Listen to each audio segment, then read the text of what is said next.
بسم اللہ الرحمن الرحیم۔ ناظرین کرام السلام علیکم۔ Voice of Germany programme Urdu نشریات میں حالات حاضرہ، اور میرے ساتھ آج ہمارے دوست سینئر صحافی سینئر تجزیہ نگار جناب عادل صاحب ہیں، جن سے ہم پاکستان کی موجودہ صورتحال جو سیلاب نے ملک میں تباہی مچائی ہے، اور اس کے بعد اب سیاستدانوں کے بارے میں جس قسم کی سوشل میڈیا پر انتہائی افسوسناک جسے کہنا چاہیے خبریں نشر کی جا رہی ہیں، ایک غصے کا اظہار جس میں بہت زیادہ ہے۔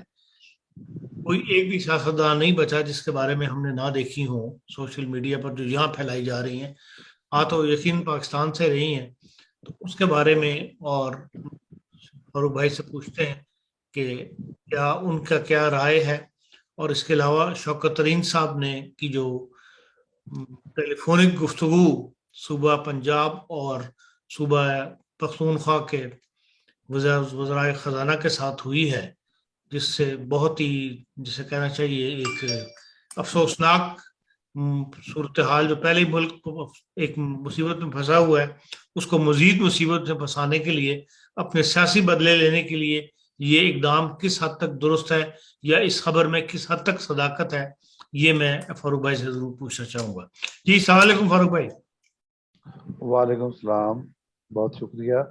آپ اکثر مہربانی کرتے ہیں، گفتگو کا موقع دیتے ہیں، آپ سے بات کر کے اچھا لگتا ہے۔ مجھے یہ تھا کہ کوئی غیر جانبدار تجزیہ نگار مجھے مل جائے جو غیر سیاسی ہو، کسی طرف جھکاؤ نہ رکھتا ہو، تو اس لحاظ سے مجھے آپ کے ساتھ گفتگو کر کے تسلی ہوتی ہے، میرے ناظرین کو بھی تسلی ہوتی ہے کہ بھئی ہمیں ایک غیر جانبدار بات جو ہے تبصرہ ہم تک پہنچ رہا ہے۔ آپ کا بہت شکریہ۔ ایک وضاحت کرنی ہے اس میں، جی غیر جانبداری دو وجہ سے میری نہیں ہے۔ جی آپ جب کسی سیاسی جماعت پہ ہم بات کریں گے تو اس کے بارے میں غیر جانبداری ہو سکتی ہے۔ پاکستان کے معاملات میں اور جمہوریت کے معاملات میں ہمیں ننگی تلوار ہونا چاہیے۔ میں یہ دعویٰ تو نہیں کرتا میں ننگی تلوار ہوں پاکستان اور جمہوریت کے معاملے میں، لیکن بہرحال ہمیں ایسا ہی ہونا چاہیے۔ میں کہنا یہ چاہتا ہوں کہ آپ کی گفتگو جھوٹ کی آمیزش سے پاک ہوتی ہے، اس لیے ہمیں تسلی شکریہ ہوتی ہے کہ بھئی ہاں جو بات کہی جا رہی ہے ایک سینئر صحافی کی طرف سے وہ درست ہے۔ شکریہ شکریہ۔ جو کچھ سیلاب کے ساتھ گزر رہی ہے پاکستان میں وہ آپ کو بھی پتا ہے، مجھے پتا ہے، ہمارے ناظرین کو بھی پتا ہے، جی لیکن اب جو کچھ جب سیلاب آیا اس وقت 2-3 دن تک سیاسی کارکن سیاسی پارٹیاں میدان میں نظر نہیں آئیں۔ بہت بڑا جو امداد کا چیپٹر ہے وہ امداد اپنی مدد آپ کے تحت شہریوں نے ایک دوسرے کی بہت مدد کی ہے، اور اب مصیبت کے وقت میں لوگ ایک دوسرے کام آئے ہیں۔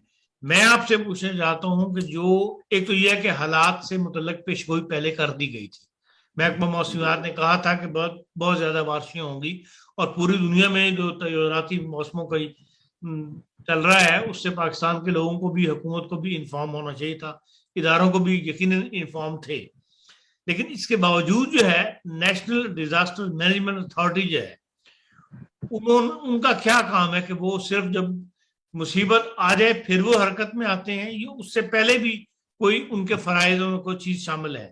اسی طرح فیڈرل فلڈ کمیشن جو ہے پاکستان میں بنا ہوا، وہ ایک بڑا ادارہ ہے جس میں کئی لوگ ملازم ہیں جو تنخواہیں لیتے ہیں، انہوں نے اس میں کیا کردار ادا کیا ساری گیم میں؟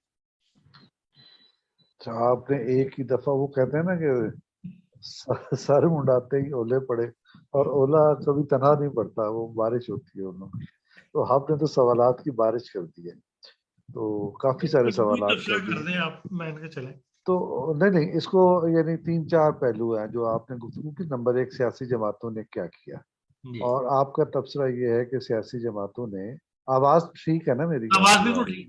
جی جی ہے؟ اچھا، تو سیاسی جماعتوں نے آپ کا خیال یہ ہے کہ کچھ نہیں کیا، اور شہری اپنی مدد آپ کے تحت یہ کام کرتے رہے۔ یہ بات کسی حد تک درست ہو سکتی ہے، 100% درست نہیں ہے۔ جی ہمیں اچھا لگے یا نہ لگے، جو جماعت اسلامی کی ویلفیئر آرگنائزیشن ہے الخدمت فاؤنڈیشن، جی الخدمت فاؤنڈیشن پہلے دن سے متحرک ہے.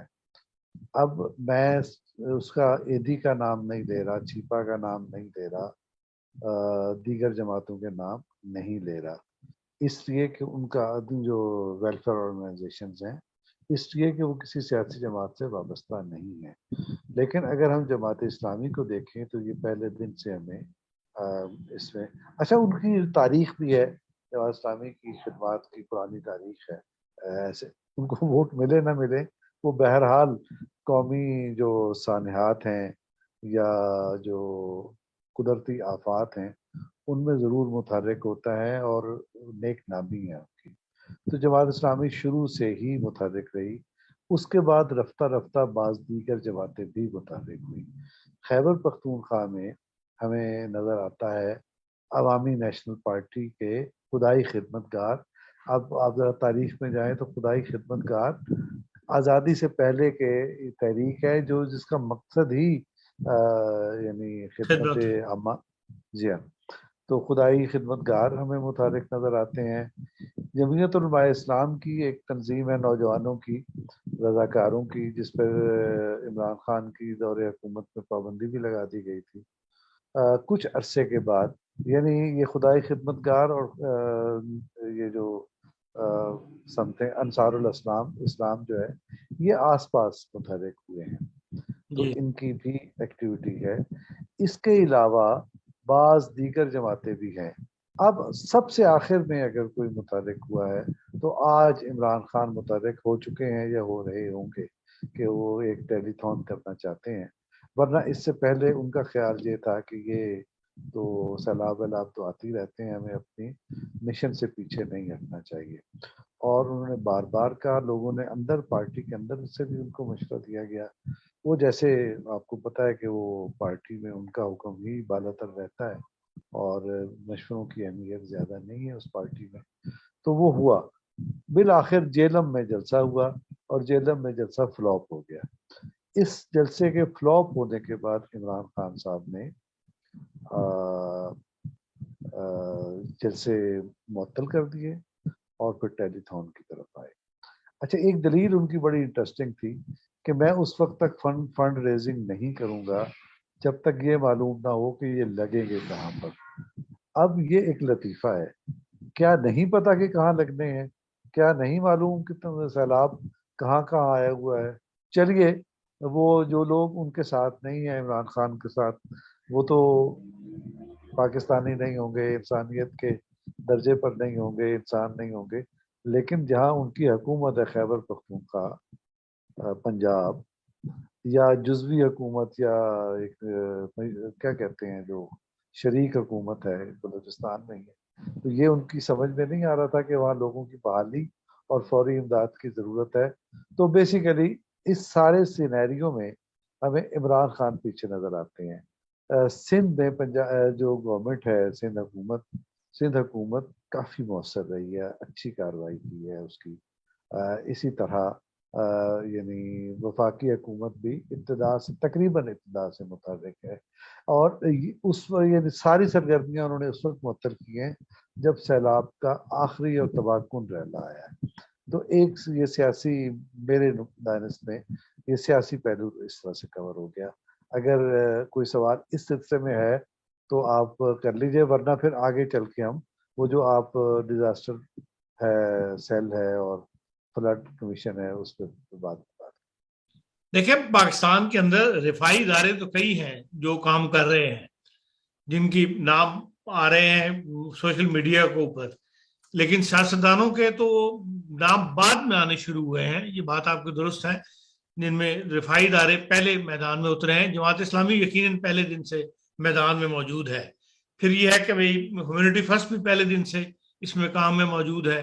بڑا ادارہ ہے, انٹرنیشنل ادارہ ہے, ان کے کام میں رکاوٹیں جو آئی ہیں اس کی بھی ایک ویڈیو جو ہے وہ پھیلائی گئی ہے, دکھائی گئی ہے. تو اس لحاظ سے رفائی ادارے تو یقیناً اس میں تھے, لیکن جو سیاسی لیڈران ہیں ان کی میں بات کر رہا تھا. سیاسی کارکن تو یقیناً میدان میں ہر وقت موجود ہی ہوتے ہیں, لیکن سیاسی قیادت جو ہے وہ ہمیں نظر نہیں آئی. جیسے قائد مسلم لیگ والے ہیں وہ لوگ نظر نہیں آئے, پھر پیپلز پارٹی کی قیادت ہے وہ سامنے نظر نہیں آئی, صوبائی سطح کی قیادت یقین آئی ہے لیکن مرکزی قیادت ہمیں سامنے نظر نہیں آئی. دیکھیے جی میں کچھ عرض کروں. جی جی. بلاول بھٹو زرداری جو ہے وہ شروع سے ہی وہ ساری سرگرمیاں معطل کر کے وہ اپنی انہوں نے خود کو سیلاب زدگان کی طرف مخصوص کر لیا تھا. اور سب سے پہلے سندھ میں اگر کسی سیاسی شخصیت نے دورے کیے ہیں تو بلاول بھٹو زرداری ہیں. یہ آپ درست کہہ رہے ہیں, درست فرما رہے ہیں کہ مسلم لیگ کاف ہمیں متحرک نظر نہیں آتی. اس کی کوئی ریزن بھی ابھی تک سامنے نہیں آ سکی. آپ کیا کہیں کہ جو پرویز الہی صاحب ہیں وہ وزیر اعلیٰ, بہت اچھے وزیر اعلیٰ رہے ہیں, بڑے مؤثر وزیر اعلیٰ رہے ہیں. انہوں نے کچھ ادارے قائم کیے پنجاب میں, وہ ادارے ابھی بھی یعنی بڑے مؤثر ادارے ہیں. لیکن ان کی یہ جو دوسری وزارت اعلیٰ ہے اس میں کیا رکاوٹ ہے, یہ ابھی تک یہ لوگ اس پہ سوال کر رہے ہیں, گفتگو کر رہے ہیں, ڈیبیٹ ہو رہا ہے کہ یہ کیا ہے. لیکن اتفاق اور دلچسپ بات یہ ہے کہ ڈیبیٹ ہو رہی ہے لیکن مسلم لیگ کاف اس ساری ڈیبیٹ سے آؤٹ ہے. وہ اس میں خود کو یعنی جب لوگ کہہ رہے ہیں کہ بھائی کہاں گئی مسلم لیگ کاف, تو وہ خود اس میں ان ہو کے نہیں بتا رہے کہ دیکھیں ہم تو یہی. یہ بھی ہوا. باقی جو سرکاری ادارے ہیں جیسا میں ذکر کیا, نیشنل ڈیزاسٹر مینجمنٹ اتھارٹی ہے, فیڈرل فلڈ کمیشن ہے, یہ آپ درست نشاندہی کر رہے ہیں. دیکھیے جب سرکاری ادارے کام کرتے ہیں تو ان کے کام کی رفتار نسبتاً کم ہوتی ہے اس کے مقابلے میں جو این جی اوز ہوتی ہیں. اب یہ دیکھیں کہ جو کچھ چیزیں سامنے آ رہی ہیں الخدمت کی طرف سے یا باقی جو این جی اوز ہیں ایدھی کی طرف سے, ایدھی کے لوگوں نے بڑے لوگوں کو ریسکیو کیا, اور الخدمت کے لوگوں نے تو ایسی جگہوں پہ ریسکیو کیا جہاں کوئی جاتا نہیں رضاکار. تو یہ ہوا. لیکن اس کے مقابلے میں سرکاری اداروں کا آپ کو پتہ ہے کہ ان کی ایک خاص تام جام ہوتا ہے اور اس کے تحت ہی کام ہوتا ہے. لیکن آپ یہ دیکھیں کہ جتنا بڑا سیلاب تھا اور جتنا اس کا سپین زیادہ ہے, ٹائم سپین زیادہ ہے, تو وہ اگر اسی طرح سے سیلاب کو تباہ کاری کا موقع مل جاتا تو اس وقت 1000 سے کچھ زائد ہلاکتیں ہیں اور 1-1.5 لاکھ مکان تباہ ہو گئے ہیں, ہوٹل گر گئے ہیں. لیکن اگر مثال کے طور پہ جو مون ہوٹل ہے سوات کا, اگر ڈیزاسٹر مینجمنٹ اور فلڈ وغیرہ کے لوگوں کی پہلے وارننگ نہ ہوتی تو وہ تباہی کے لیے خالی نہ ملتا ہوٹل, اس میں 1000-1500 لوگ ہوتے اور وہ ان سمیت منہدم ہو جاتا. تو ایسا نہیں ہے, یہ وارننگز آئی ہیں اور ان پہ عمل بھی ہوا. اسی طرح جن علاقوں میں پانی آیا ہے, بہت سارے ایسے علاقے بلوچستان میں بھی اور سندھ میں بھی اور جنوبی پنجاب میں بھی, معاف کیجیے گا جنوبی پنجاب میں بھی, تو ان مقامات پر جہاں جہاں پانی آ رہا تھا وہ پہلے خالی کرا دیے گئے. چلیں یہ چیز دیکھیں نا, یہ عام لوگوں کو نہیں سوشل میڈیا پر بتائی جا رہی کہ بھئی اس طرح علاقے جو ہیں خالی کروائے گئے ہیں, تاکہ اس سے باہر کے لوگوں میں تو خام غصہ ایک پیدا ہو رہا ہے طبیعتوں کے اندر کہ بھئی حکومت کیا کر رہی تھی. اب یہ سوشل میڈیا کی کمزوری ہے. جب ہم اخبارات کے دور میں تھے نا, تو اخبارات خاص طور پہ وہ اخبار جو شام کے ہوتے تھے یا بہت سنجیدہ اخبار نہیں ہوتے تھے, وہ بڑی عجیب و غریب سرخیاں لگایا کرتے تھے. مجھے یاد ہے کراچی کا ایک اخبار ہے امن, تو امن میں اگر فرض کیا کہ آپ کو پتا خونریزی بہت ہوئی 85 سے لے کے 90 تک کراچی میں, تو مثال کے طور پہ 1 یا 10 آدمی, اللہ معاف کرے, 10 آدمی ہلاک ہو گئے اور 250 زخمی ہو گئے.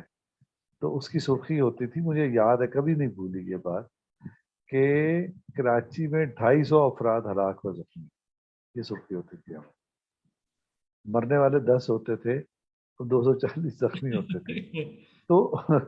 تو سوشل میڈیا بھی توجہ لینے کے لیے اس طرح کی حرکتیں کرتا ہے. جو نقصانات ہوئے ہیں اس میں ایک تو یہ کہتے ہیں کہ جو آبی راستے تھے جہاں سے پانی بہہ کے جاتا ہے ان پہ عمارتیں بنائی گئی ہیں, ندی نالوں کے کناروں پر عمارتیں بنائی گئی ہیں. بالکل ایسا ہی یہ بات درست ہے، اور اگر درست ہے ہے. تو یہ پھر بلدیاتی نظام کی ناکامی کی وجہ سے یہ دن دیکھنا پڑ رہا ہے. اس لیے کہ آپ جرمنی میں بیٹھے ہوئے ہیں اس لیے بلدیاتی نظام کی بات کر رہے ہیں، ورنہ پاکستان میں بلدیاتی نظام ہے کہاں؟ پاکستان میں بلدیاتی نظام نہیں ہے، نمبر ایک. اور نمبر دو، یہ بات، یہ تاثر بالکل درست ہے کہ پانی کی گزرگاہوں پر قبضے ہوئے اور اس پہ عمارتیں بنی، اور یہ پہلے یہ بدنام اس کام کے لیے صرف کراچی ہوتا تھا. اب کراچی بھی ہے، اب لاہور بھی ہے، خیبر پختونخوا کے علاقے بھی ہیں. اسلام آباد میں آپ نے F11 میں اربن فلڈنگ سنی ہوگی جس سے بہت نقصان ہو گیا تھا، جی وہ بھی گزرگاہوں پر عمارت بنانے کی وجہ سے تھا. ہوا یہ تھا کہ انہوں نے جو قدرتی نالا تھا اس کو تنگ کرتے چلے گئے، اور جب پانی بہت بڑی مقدار میں ریلا آیا تو وہ اوور فلو ہو گیا، اس نے ہر چیز تباہ کر دی. تو یہ اب پورے ملک میں ہے اور اس پر ایک بہت بڑے اسٹریٹجی کے ساتھ آپریشن کی ضرورت ہے. جی یہ بات بلدیات کے ہی ہوتے ہیں لیکن پاکستان میں بلدیات نہیں ہیں، نمبر ایک. نمبر دو، پاکستان میں ڈسٹرکٹ مینجمنٹ گروپ جو بیوروکریسی کا ہوتا ہے ہاں جی وہ جنرل پرویز مشرف نے اسے توڑ دیا تھا. اب اس میں طاقت نہیں ہے. آپ نے ایک فوٹیج ویڈیو دیکھی ہوگی کہ خاتون مجسٹریٹ خیبر پختونخوا کسی شہر میں ایک فضول سا ڈنڈا اٹھایا ہوا ہے اور لوگوں کے دروازے بجاتی ہے، کہتی ہے نکل جاؤ بارش وہ آ رہی ہے، سیلاب آنے والا ہے. مجسٹریٹ بھلا اس طرح کے کام کیا کرتے ہیں؟ مجسٹریٹ موقع پر بھی جائے تو وہ ایک جگہ پر ہوتا ہے اور اس کے ساتھ عملہ ہوتا ہے، پولیس ہوتی ہے، بلدیہ ہوتی ہے، دیگر ادارے ہوتے ہیں، وہ وہ ان کو ایکٹیویٹ کرتا ہے. اور اس کے ایک ڈسٹرکٹ مینجمنٹ کا ایک حکم پوری شہر کی مشینری کو ایکٹیو کر دیتا تھا. لیکن یہ جرم پرویز مشرف کا ہے کہ اس نے اس کو علیحدہ کر دیا، ایڈمنسٹریشن کو اور جوڈیشری کو. اس کے نتیجے میں کیا ہوا کہ یہ جو آپ کی مجسٹریٹس ہیں، ڈپٹی کمشنرز ہیں، کمشنرز ہیں، یہ زیرو ہو کے رہ گئے ہیں. یہ جو مری میں حادثہ ہوا تھا، 20 آدمی برف میں دب کے مر گئے تھے، اس کا سبب بھی یہی تھا. اور اس وقت جو افیکٹو ایکٹیویٹی نہیں ہے سیلاب زدگان کی بحالی اور ان کی فوری مدد کے سلسلے میں، اس میں آپ کو ڈسٹرکٹ مینجمنٹ اگر نظر نہیں آتی تو اس کی مجرم بھی جنرل پرویز مشرف ہے.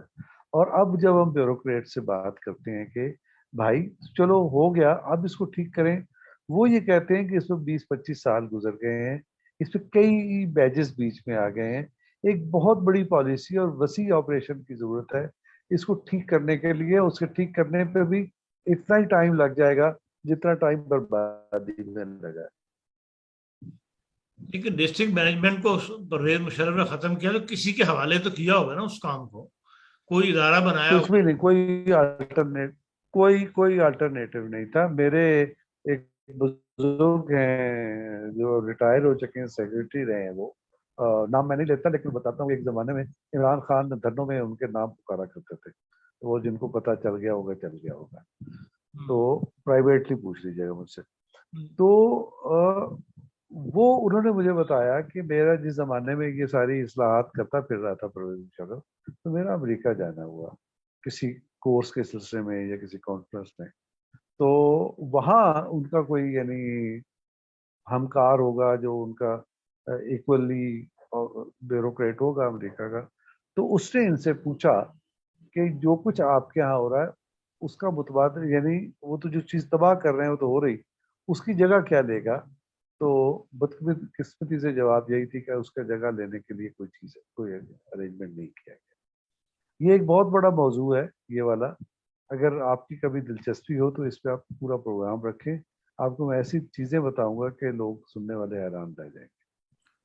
ضرور انشاءاللہ رکھیں گے. اس پہ ابھی تو ہم جو ہے اس سیلاب کے سیلاب مسئلے ہوئے ہیں، جی اور واقعی یہ بات بہت بڑی کہ بہت بڑی مسٹیک جو ہے، اگر جو کچھ ہم حالات دیکھ رہے ہیں ہمیں دن بہ دن جو ہے مینجمنٹ کمزور ہوتی ہوئی پاکستان کی نظر آ رہی ہے. جی. اور اس کے پیچھے یہی بات جو آج آپ نے کی ہے، یہی حالات، مطلب اس کی وجہ جو ہے وہ پرویز مشرف کی وہ پالیسی تھی جو اب اپنے آہستہ آہستہ اپنا رنگ جو ہے وہ دکھا رہی ہے. بالکل ٹھیک ہے جی. پھر اب ایک بات جو آپ سے پوچھنی تھی وہ شوکت ترین صاحب کا جو ٹیلی فونک رابطہ ہوا ہے 2 صوبوں کے ساتھ، اس کے بارے میں جو کچھ آیا ہے اس کی حقیقت کیا ہے، اور یہ کیا ایک ملک دشمنی والی بات نہیں ہے اتنے بڑے اقدام اٹھا دینا صرف سیاسی دیکھیں رہنمائی کے اندر؟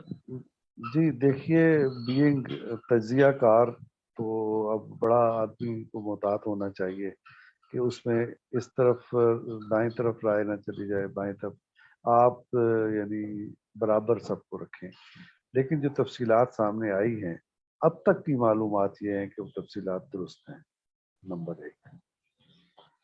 نمبر 2، اور یہ صرف اس سے نہیں کہا، شوکت ترین نے نہیں کہا. جمعے کے دن سما ٹی وی پر فواد چودھری نے بالکل یہی باتیں کی ہیں اس کے اینکر کے ساتھ گفتگو کرتے ہوئے، کوئی مختلف بات نہیں کی. تو اس سے پتہ یہ چلتا ہے کہ یہ سوچی سمجھی پالیسی ہے. اور آپ اگر پی ٹی آئی کے ورکر کی بات سنیں، ہمارے ایک دوست ہیں کراچی میں، نام لینا مناسب نہیں، تو جب اس کو حکومت سے پی ٹی آئی کو نکالا گیا تحریک عدم اعتماد کے ذریعے سے، تو انہوں نے کہا کہ آج کے بعد اگر پاکستان ٹوٹ بھی جائے تو میرا کوئی مطلب نہیں، اس سے لینا دینا نہیں ہے.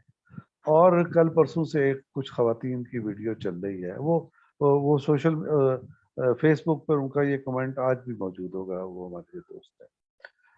ایک اور ویڈیو چل رہی ہے سوشل میڈیا پر جس میں کچھ خواتین ہیں جو کہہ رہی ہیں کہ عمران نہیں تو لگ جائے پاکستان کو آگ، ہمارا اس سے کوئی لینا دینا نہیں. تو بیسیکلی تحریک انصاف نے ایک ایسی نسل تیار کی ہے جس کا تعلق جس کی تمام پر محبت کا مرکز، وفاداری کا مرکز ایک شخص کی ذات ہے، نہ ملک دین نہیں ہے، نہ ملک ہے، نہ مذہب ہے، نہ کوئی اخلاقی اقدار ہیں، کچھ بھی نہیں. کل ایک صاحب کے ساتھ آپ کو دلچسپی ہوگی، ایک ٹاکرا ہو گیا سوشل میڈیا پر ایک صاحب سے، اور انہوں نے کہا کہ میں اخلاقی اقدار کی بات کر رہا ہوں، اور وہ داڑھی والے باشرہ آدمی تھے، اور وہ کہنے لگے کہ یہ کیا ہے فضلو حرام زادہ، اور کیا ہے، اور تم بھی، مجھے بھی کہا کہ تم بھی ڈرپوک اور چور ہو. تو میں نے کہا کہ بھائی معاف کریں، میرے آپ کا آج ہی گفتگو ہوئی ہے اور آپ ایک دم بے تکلف ہو رہے ہیں. تو میں نے تو کسی کو کوئی گالی نہیں دی. تو میں نے کہا کہ ایک شخص جس کا نام فضل الرحمان ہو، آپ اس کو فضلو کہیں تو یہ کیا دعائیں دینا ہے؟ آپ ذرا، اگر آپ بہت دیندار آدمی ہیں، اور ان کا بڑا دعویٰ تھا کہ میں بہت دیندار آدمی ہوں، دیندار آدمی ہیں تو سورت الحجرات پڑھ لیں، لوگوں کے نام بگاڑنے کے بارے میں کیا حکم ہے. تو خاموش ہو گئے. پھر کہنے لگے اچھا یہ تو اردو کی ڈکشنریز میں چور اور بزدل، چور اور ڈرپوک کے الفاظ بھی اچھے الفاظ ہیں. تو میں نے کہا چلیں بالکل ٹھیک ہے، بسم اللہ. میں ویسے لوگوں کے ساتھ اس طرح گفتگو نہیں کرتا، لیکن آج سے میں آپ کو ڈکلیئر کرتا ہوں کہ آپ چور بھی ہیں، ڈرپوک بھی ہیں. کہتے ہیں کہ اللہ قیامت کے دن آپ کا گریبان پکڑوں گا. میں نے کہا کیوں؟ جب آپ مجھے کہہ رہے تھے تو کہہ رہے تھے یہ اچھے الفاظ. تو یہ نسل تیار ہوئی ہے، اور وہ تو 60-70 سال کے آدمی تھے. یہ عجیب برین واشنگ ہو گئی ہے، عجیب. یہ پاکستان ایک عجیب و غریب فیز میں آ گیا ہے. اللہ معاف کرے، اس سے پہلے ایسا کبھی نہیں تھا. اخلاقیات کے معاملے میں جو ہے قدم ہی گیا ہے.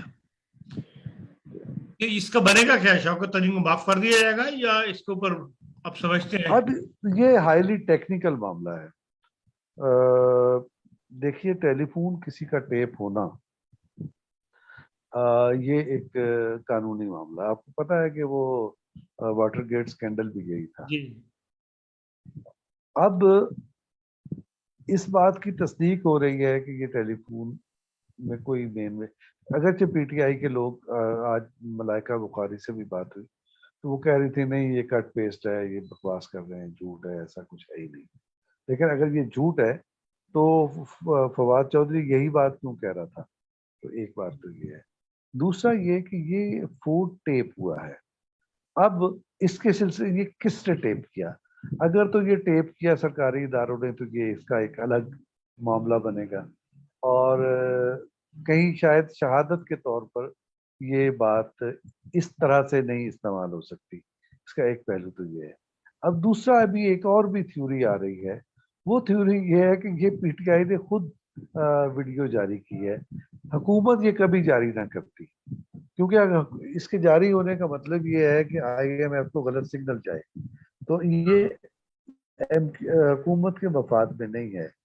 یہ پی ٹی آئی کے جو انہوں نے خط لکھے آئی ایم ایف کو اور وغیرہ وغیرہ، تو یہ پوری ان کی پالیسی کے تحت، یعنی اور وہ خط جو ہے جو وہاں کا وزیر خزانہ ہے اے پی کا، اس نے وہ خط خود پی ٹی آئی نے، آڈیو بھی پی ٹی آئی نے خود لکھ کیا تاکہ آئی ایم ایف کے ساتھ حکومت پاکستان کی ڈیل جو ہے وہ مشکل میں پڑ جائے یا ختم ہو جائے۔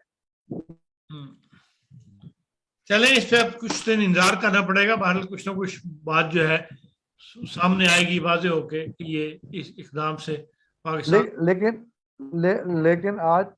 لیکن آج حکومتی وزراء نے اس کو اوپنلی غداری ڈکلیئر کیا ہے، اور گریوٹی تو یہی ہے۔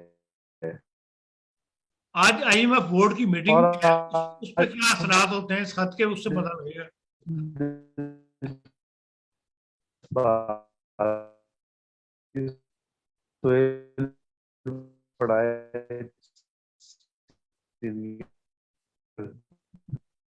چلے فاروق بھائی آپ کا انٹرنیٹ کمزور ہے آج بات کی، ہاں جی، دو باتیں انٹرسٹنگ ہے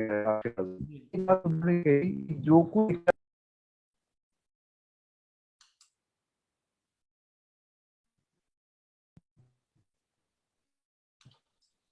انہوں نے یہ کہا، ہلو جی ہاں، انہوں نے یہ کہا کہ شیخ مجیب سے کہ سن رہے ہیں تو میں بات جاری رکھوں؟ ہاں جی بات جاری رکھیں۔ سہیل وڑائچ نے یہ کہا کہ یہ جو کچھ شوکت ترین نے کہا ہے یہ شیخ مجیب الرحمان کے 6 نکات سے آگے کی بات ہے۔ شیخ مجیب الرحمان نے یہ کہا تھا کہ خارجہ پالیسی جو ہے وہ ریاست کی ہوگی، صوبوں کی نہیں ہوگی۔ جہاں جو ہے یہ خارجہ پالیسی صوبے اس پر انکروچ کر رہے ہیں، یہ ان کی اس کی تشریح ہے۔ ایک دوسری بات انہوں نے یہ کہی کہ اب صرف سول گورنمنٹ کو نہیں، ہمارے جو عسکری ادارے ہیں انہیں بھی اس معاملے کا نوٹس لینا چاہیے، یہ سیریس معاملہ ہو گیا ہے اور اس کا بڑا فساد ہوگا، لگتا ہے یہ۔ چلیں بہرحال آپ کا بہت شکریہ کہ آپ نے آج پھر وقت دیا، اور سیلاب کی صورتحال اور جو سیاستدانوں کا رد عمل ہے اور شوکت ترین، ان تینوں معاملات پر آپ نے جو ہے ہمیں دلچسپ کی۔ ناظرین، یہ تھا ہمارا آج کا پروگرام جس میں ہمارے سینئرز جناب ڈاکٹر فاروق عادل صاحب کی گفتگو اور ان کا تجزیہ آپ نے سنا۔ اس کے ساتھ ہی اجازت دیجیے، کل پھر ایک نئے موضوع کے ساتھ۔ ممکن ہے کہ جو منظور جونیئر صاحب کی آج وفات ہو گئی ہے اس سلسلے میں ہم رابطہ کر رہے ہیں کہ اگر ہم کل باقی شائقین کو جو ہے ان کا ایک تعزیزی ریفرنس کل پیش کر سکیں۔ اس کے ساتھ ہی اجازت، اللہ حافظ۔ فاروق بھائی بہت شکریہ آپ کا، اور